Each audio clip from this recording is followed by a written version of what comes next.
Alunos, boa noite, né? Conforme explicado para vocês no primeiro dia de aula, né, a gente ia usar uma semana para falar sobre café da manhã e a outra semana para bares e restaurantes. Então, hoje a nossa aula é voltada para bares e restaurantes. E antes da gente entrar nessa parte prática, né, eu vou passar para vocês a parte da gestão gastronômica, tá? Vamos falar sobre essa parte da gestão gastronômica primeiro. E aí eu selecionei 4 vídeos de outros profissionais para que vocês assistam e entender essa parte mais contábil, a parte de finanças, de compra, tá? Porque é muito importante a gente ter uma administração adequada dentro desses setores. E aí eu vou falar com vocês nesse vídeo sobre restaurantes e serviços, tá? Tipos de restaurantes e tipos de serviços. E aí vocês vão perceber que essa parte da gestão gastronômica a gente pode aplicar ela também para a aula que a gente teve de café da manhã, brunch e room service, tá? Então, querendo ou não, essas aulas vão puxar uma a outra, tá bom? Então, eu só achei melhor dividir os assuntos para a gente usar uma única aula e não perder o foco, tá? Então, aí vocês assistam esses 4 vídeos para vocês terem uma base sobre essa questão da gestão. E aí eu já vou iniciar aqui falando para vocês sobre os restaurantes, as tipologias, as classificações, a importância da conduta profissional, tá? Então, nós vamos englobar esses assuntos dentro dessa aula de hoje. Então, vamos lá, gente, falando sobre conceitos, né? Qual que é o conceito de restaurante? O restaurante, ele é qualquer estabelecimento que ele fornece alimentos ao público mediante pagamento. Então, dentro desse conceito, a gente tem várias tipologias de restaurante, cada um com as suas características, tá? E aí, no decorrer dessa aula, a gente vai abordar sobre cada uma delas.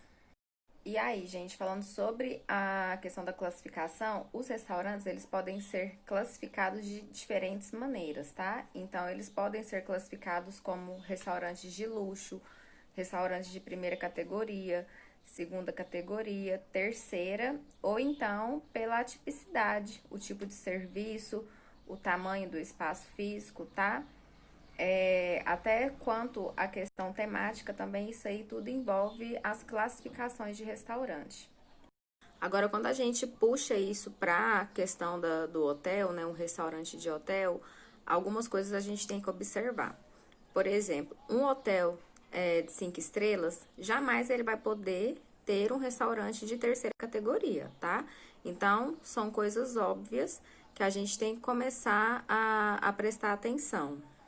Por que que eu falo que tem que prestar atenção? Porque sempre o restaurante, ele tem que bater com a categoria do hotel.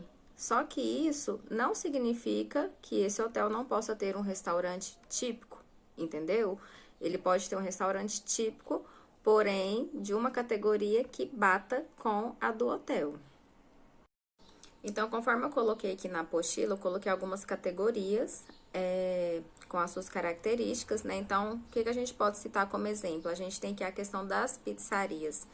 As pizzarias nem sempre são consideradas como restaurantes, tá? Somente aquelas que têm o salão, né? O serviço de atendimento de salão, mesa, elas se encaixam nesse tipo. Os fast foods, né? Que vocês já conhecem, a gente pode citar como exemplo Habib's, McDonald's, só que não somente esses que se encaixam nessa questão dos fast foods. Os restaurantes de self-service também se encaixam, porque quando você chega nesses restaurantes, você já serve a sua comida de forma rápida, consome e vai embora, tá? Então, esse serviço self-service, ele engloba sim nessa questão dos fast foods. Seguindo aqui, a gente tem a questão dos bares, né, que geralmente servem porções, petiscos, né, em Pirinópolis, na Rua do Lazer, a gente tem vários exemplos. Temos também as churrascarias, que já são mais especializadas em carnes, né, vários tipos de carne, tanto carne bovina, carne suína, aves, ovinos também. E geralmente, churrascarias, eles sempre têm um buffet com saladas ou outros tipos de acompanhamentos. A gente também tem os restaurantes temáticos, né? A gente pode citar como exemplo o Latica, de Pirinópolis, que é um restaurante mexicano, tanto quanto na decoração, quanto nas músicas, né? E o principal, o cardápio. E fechando aqui esse item, a gente também tem os restaurantes tradicionais. A gente pode citar novamente a Rua do Lazer, né? Tô falando assim, que é mais próximo da nossa realidade. Vários restaurantes com serviço à la carte. E a gente também tem os restaurantes de alta cozinha, né? Os restaurantes gastronômicos, né? O que a gente pode citar como exemplo aí em Pirinópolis? Martinez, Montserrat, Haikai, Maiali, tá? Então, são restaurantes que servem, né, pratos mais contemporâneos, né? Geralmente tem junções de culinárias, porém, servidos de uma forma mais apresentável, o que classifica eles, né, como restaurantes de alta gastronomia. Agora, partindo já para a tipologia, né, dos restaurantes, o que a gente pode observar? A partir do século XX, né, a gente percebeu que teve, né, uma maior diversificação sobre esses tipos de restaurantes, né? Então, assim, esse turismo de grande escala contribuiu para isso. E aí, aqui na apostila, eu coloquei um exemplo, um quadrinho, onde tem alguns nomes, né, diferentes desses que a gente já foi acostumado, né, e hoje a gente está se adaptando, né, com essas nomenclaturas novas, e aí eu vou falar aqui para vocês algumas. Então, hoje, né, além do restaurante clássico internacional, a gente tem centros gastronômicos, a gente tem lancheria, temos snack bar, coffee shop, casa de massas, café colonial, hamburgueria, eu tenho a antepasteria, então são novas nomenclaturas. E com isso a gente percebe que cada tipologia de restaurante vai ter as suas características, vai ter as suas peculiaridades, vai ter a sua localização, o seu cardápio, a sua decoração, tá? Não falei todas que estão na apostilas, né? Aqui na apostila só citei alguns exemplos e com certeza, cada dia que passa, né, novas nomenclaturas irão surgir. Pessoal, então vamos lá. Seguindo aqui a apostila, a gente já vai começar sobre a questão da organização física, tá? E essa organização física, ela vai englobar aí vários parâmetros que a gente tem que observar. O primeiro aqui é a localização, né? Quando a gente fala de localização, é a localização do restaurante, né? Do espaço do salão. O que a gente tem que entender? O restaurante, ele tem que estar perto da cozinha, tá? Para ter uma comunicação mais fácil entre garçom e funcionários de cozinha, justamente para o serviço sair de forma rápida. E o que acontece? Geralmente, gente, garçom ou maître, né, quem trabalha nessa questão do atendimento, ele quem passa as coordenadas para quem está dentro da cozinha, tá? Então, tem que ter uma comunicação, né, direta que faz toda a diferença no atendimento. Independente disso ser uma questão importante para a questão da agilidade do serviço, outra coisa que tem que ser evitada é essa questão de odores da cozinha passar para o salão. Isso pode ser muito comum, tá? Se você não faz um bom planejamento, né, desses ambientes. Então, isso tem que ser evitado porque seria um ponto negativo, né, para uma experiência de um hóspede ou cliente. E outra coisa dessa questão da localização aqui dos restaurantes, o que a gente tem que ficar atento? Quanto à temperatura do ambiente, a iluminação, a ventilação, tá? Dentre outros fatores também.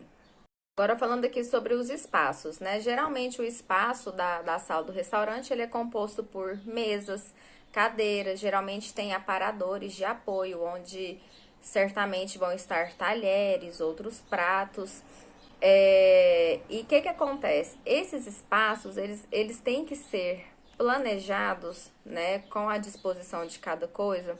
Por quê?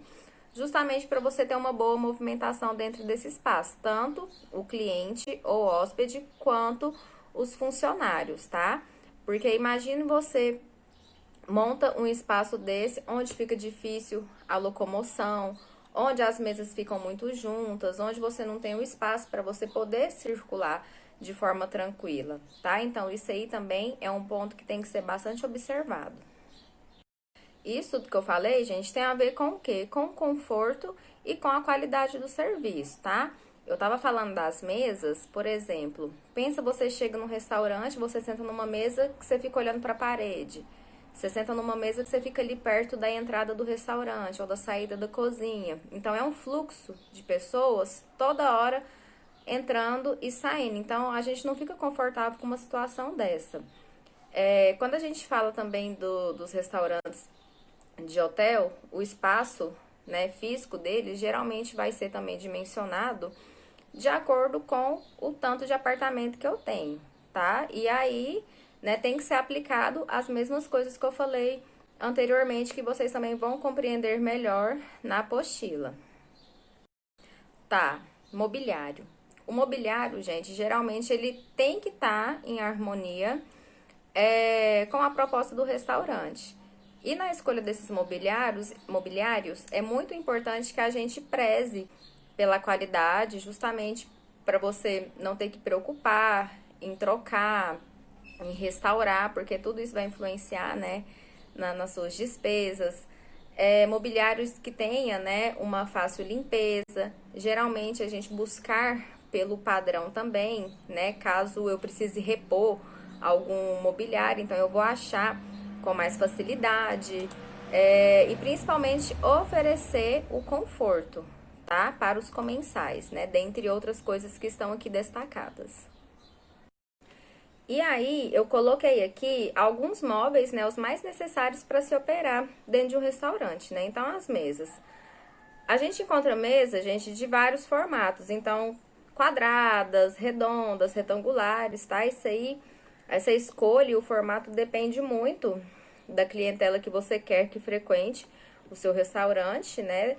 Dentro da proposta da tipologia. As cadeiras, é sempre importante, as cadeiras para adultos e para crianças, tá? Tem muitos restaurantes que não tem cadeira própria para criança. Isso aí já gera um desconforto. Os aparadores, que eu já tinha mencionado antes, geralmente os aparadores a gente usa, né, para guardar talheres, louças, né, roupa de mesa e outros utensílios que provavelmente vão ser utilizados na questão do serviço. Nós temos também as mesas auxiliares, né, que são conhecidas como gueridons, e mesas para buffets, tá? Então, aqui listei os mais necessários, tá, para um restaurante. E os materiais, né, como talheres, louças, roupa de mesa. Isso aí, gente, vai depender da proposta do restaurante, tá? Geralmente usa-se pratos brancos, talheres pratas, né? Mas isso nada impede que um restaurante queira utilizar cores diferentes, modelos diferentes, tá? Então, isso vai depender aí do que o restaurante quer oferecer, tá? Então, é só uma base. E aqui, partindo agora para decoração, a decoração, inicialmente, ela já entra como uma categoria de restaurante, tá? E é a mesma coisa.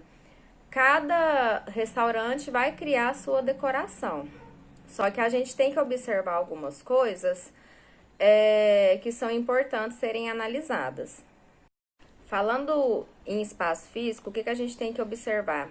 Questão de cores, questão de arranjos, questão de mobiliários, quadros, enfeites. Isso tudo, gente, vai contribuir com a atmosfera do local. Às vezes pode parecer que não, mas quando você entra num ambiente que ele tem cores fortes, arranjos grandes, quadros muito coloridos, ele se torna um ambiente cansativo, tá? Então, isso aí não contribui com o bem-estar de quem tá frequentando. Decoração de mesa, gente, o que é importante a gente ressaltar? Decorações suaves, decorações pequenas, tá? Não é legal a gente colocar um arranjo muito grande. Vamos supor, eu tô aqui na mesa com você. Eu coloco um arranjo aqui, ó, tem uma altura. Aí eu tenho que ficar desviando pra conversar. Então, o que a gente pode usar também pra decorar mesas?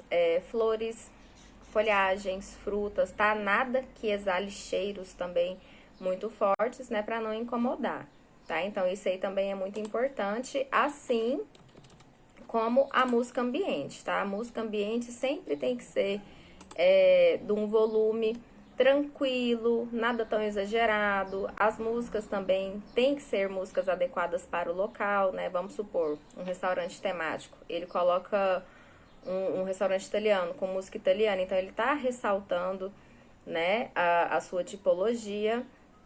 A gente é suave. Pensa a gente num restaurante que aquela música daquela altura a gente tendo que gritar com o nosso companheiro, com a nossa família, com nossos amigos, tá? Então isso aí também é muito importante para contribuir com o bem-estar. Então agora a gente vai passar para outro assunto, a gente vai falar sobre brigada de cozinha, tá? Cada restaurante, cada hotel vai ter a sua brigada, tá? Isso aí depende muito do tamanho do estabelecimento. Aqui eu coloquei um organograma de um restaurante de grande porte. Então, eu coloquei aqui, ó, descrito. Peraí, deixa eu só organizar aqui. Ó, gerente de alimentos e bebidas, né? Gerente de A e B. Abaixo dele, maître executivo. Abaixo do maître executivo, maître de hotel. Temos o sommelier, tá? Que em alguns restaurantes vai ter, outros não. Chefe de fila, garçom, cumim e aprendizes. Cada profissional dessa área, ele vai ter atribuições e responsabilidades. Então, eu coloquei aqui na apostila para que vocês tenham conhecimento. A parte aqui da apostila vai complementar o que a gente viu na semana passada, tá? Que eu passei para vocês também outras atribuições e responsabilidades. Então, isso aqui que eu coloquei na apostila ficou mais completo porque eu coloquei de outros profissionais que fazem parte do serviço, tá? Então, aí eu vou deixar para vocês lerem. Eu não vou comentar porque ficou fácil o entendimento da forma que foi descrito. E aí a gente vai falar agora sobre os uniformes. Vamos lá, uniforme é fundamental, completamente importante, por quê? Porque tá ligado com a boa aparência. O tanto que é bom a gente chegar num ambiente, tá todo mundo alinhado, né? Todo mundo aciado, tá? Então, aqui na apostila, eu coloquei algumas coisas que são recomendadas na parte de qualidade, tá? Geralmente é importante, né, escolhermos tecidos de qualidade para quê? Para garantir a maior durabilidade, são mais fáceis de serem lavados e passados e são mais confortáveis, tá? Então, é interessante que o uniforme ele seja sob medida, né, da pessoa que vai utilizar, porque o tanto que é ruim você trabalhar, né, com o incômodo, você vai, né, erguer o braço, você vai fazer um movimento e aquilo ali te atrapalha, tá? Então, isso aí são coisas que temos que observar. Cada restaurante, gente, vai ter seu modelo de uniforme, tá? Vai ter o seu padrão, então é importante, né, que a gente zele pelo uniforme, né, observar, viu que uma golinha ficou um pouco relaxada, a gente tem que preocupar de substituir, mesma forma sapato, sempre limpos, né? E aí, eu coloquei aqui um outro exemplo de uniforme que ainda é usual, né, em restaurantes de grande porte, em hotéis de grande porte. Geralmente, o maître, ele se veste com smoking, garçom e cumim, calça preta, camiseta branca, meia preta, sapato preto, gravata. Às vezes, pode-se usar um casaco branco também. E uma coisa que é interessante, né, pegando por parte assim de tradição, geralmente só pessoas do sexo masculino que trabalhavam nesses postos, né? Então hoje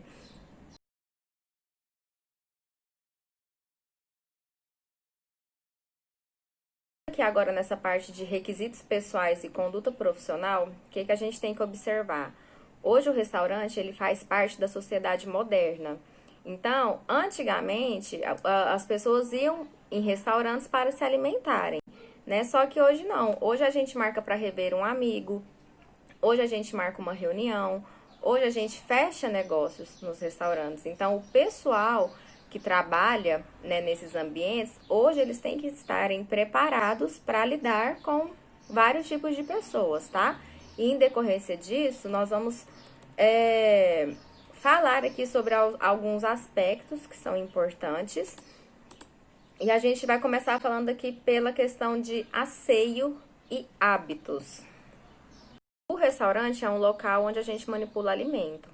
Essa questão do asseio e dos hábitos vale tanto para quem trabalha diretamente nessa manipulação dos alimentos, quanto para quem está atendendo ali o cliente ou o hóspede, tá? Então, o que que a gente tem que observar? Esses profissionais, eles têm que manterem suas unhas limpas, as suas mãos limpas, barba feita, higiene bucal, cabelo cortado, devidamente protegidos, banhos diários, perfumes, joias ou bijuterias discretas, tá? Geralmente, perfume e desodorante, falo mais do desodorante, sem cheiro. Perfume nem é bom, tá? Porque às vezes você pode bater um perfume que na hora que você vai fazer seu atendimento pode interferir. Então, isso são coisas que tem que evitar. Coisa, gente, evitar para ficar passando a mão em cabelo, mão em boca, nariz, tá? Evitar mascar chiclete na hora do seu atendimento. O pessoal que tem o hábito de fumar, isso aí é meio complicado também. Pensa, você vai servir uma pessoa, você deu uma escapulidinha para fumar, aí você vem com o prato aqui, ó, para servir. Vem aquele cheiro. Mesma coisa o pessoal da cozinha. Sai um pouquinho para o pátio, né? Ali do restaurante, não sei, do hotel. Fuma. Depois você vai voltar e vai pôr a sua mão direto no alimento, por mais que você lave. Então, isso aí eu já acho um pouco complicado. Então, são esses tipos de hábitos, tá? Que tem que prestar atenção.